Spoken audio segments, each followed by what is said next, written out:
Hello?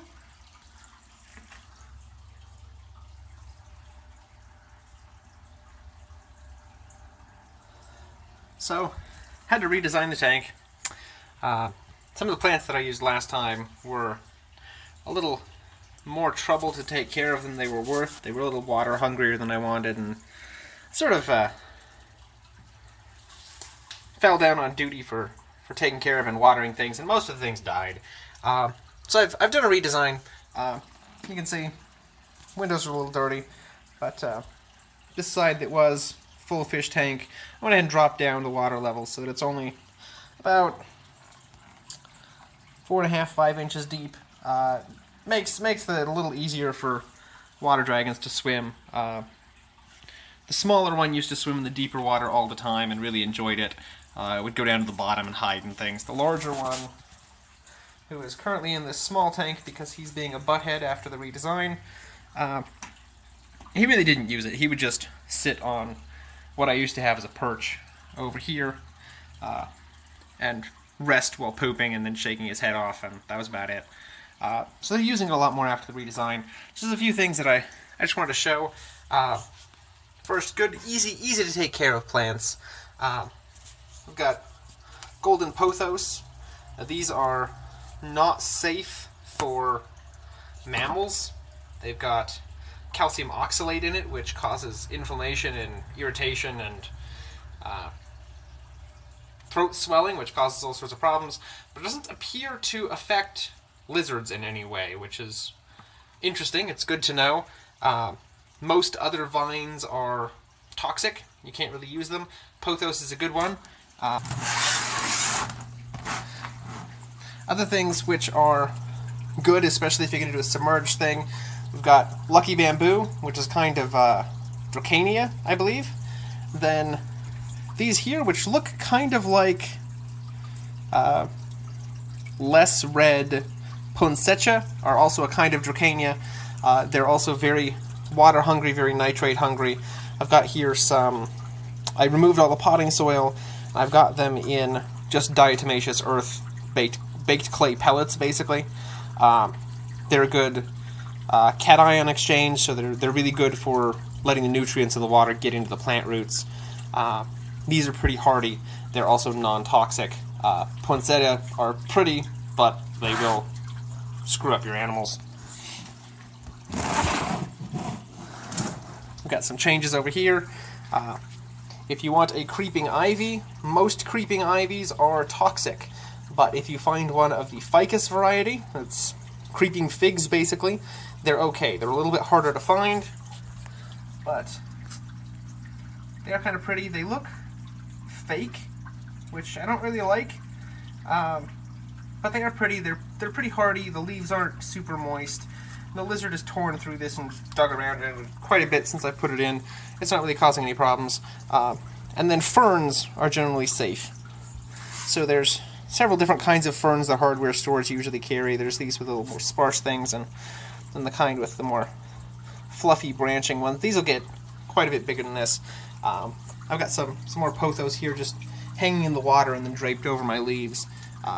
These hold up pretty well to being trampled over. Sometimes, I've got water dragons. Sometimes they'll decide that they want to eat some vegetables and they'll go after the pothos. Do pretty well with those. You can see old claw marks. The things heal up pretty well. But overall, they do pretty well.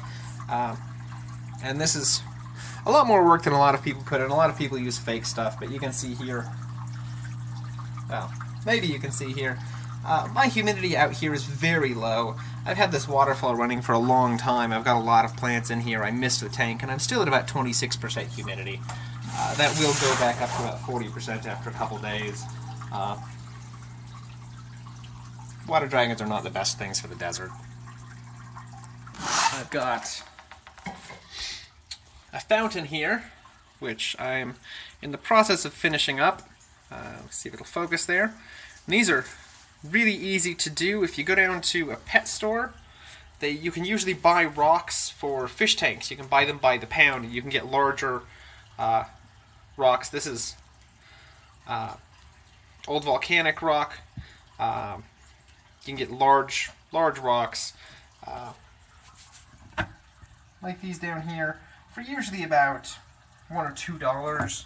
You can go to a hardware store and get a very large bag of these loose pieces for usually $2 or $3.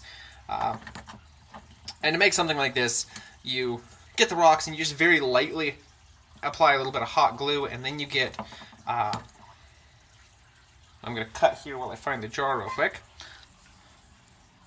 Yeah, there we go. Waterfall foam sealant. This stuff's usually about $12, $13 a can at a hardware store. It's a good idea to use the waterfall foam. As you can see, it blends in a lot better. I like the lava rocks because they're porous. You get a better bacterial growth, which helps clean the water out. It helps break down the waste products. So you have to do water changes less frequently.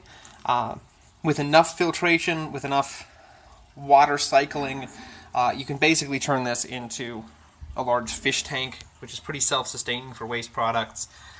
The poop has a whole lot of ammonia in it. The ammonia gets broken down into nitrates by the bacteria in the rocks. Bacteria in the larger rocks will break it down into nitrites. Or, I'm sorry, I have that backwards. Nitrites into nitrates.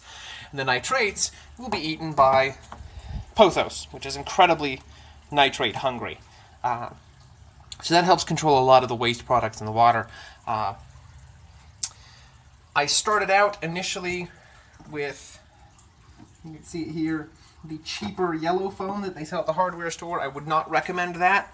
It is essentially waterproof, but it has a weird oily residue that starts to leak out into the water. I've had to do 5 or 6 water changes to get rid of the disgusting oily film that's formed.